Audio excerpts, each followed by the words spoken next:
India का democracy elections पे चलता है, लेकिन बार बार इलेक्शन होने से बहस छिड़ गई है। One nation one election ONOE एक उपाय देता है। लोकसभा और सभी स्टेट्स की विधानसभा के इलेक्शन हर 5 साल में एक साथ कराना, मतलब पूरे देश के लिए एक ही इलेक्शन साइकिल, अभी के अलग अलग सिस्टम की बजाय।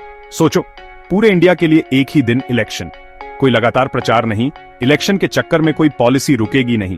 मानने वालों का कहना है कि इससे पैसे बचेंगे, वोटर्स की थकान कम होगी और सरकार चलाने के लिए मजबूत माहौल बनेगा।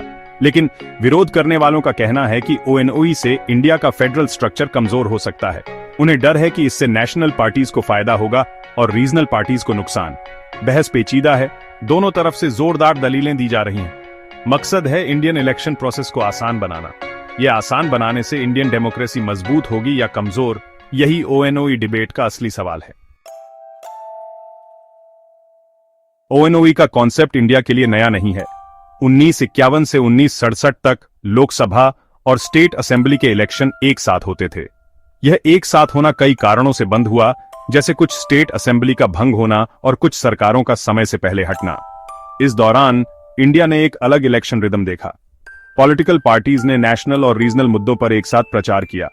ध्यान एक ही इलेक्शन पर था, जिससे पॉलिटिकल माहौल आसान हो गया।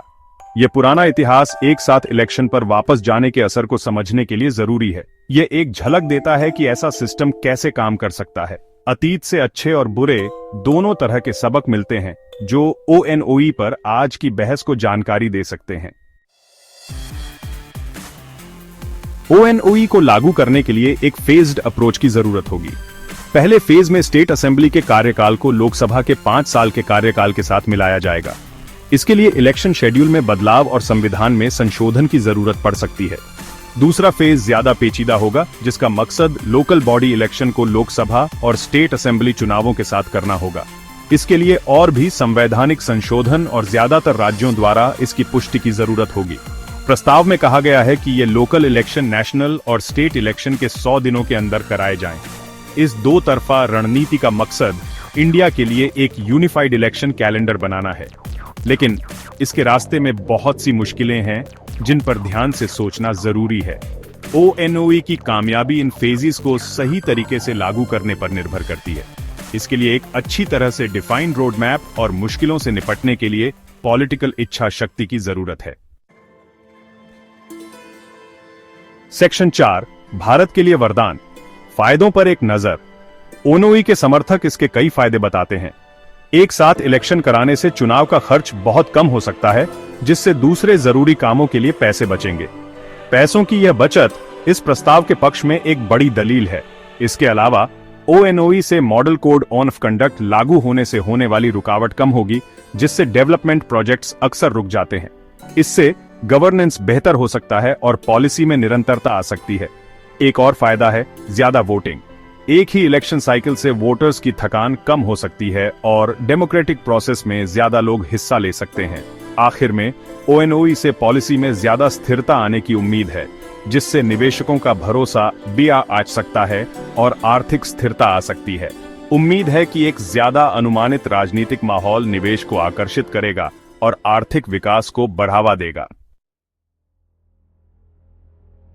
सेक्शन 5, चुनौतियों से निपटना। ONOE के संभावित नुकसान।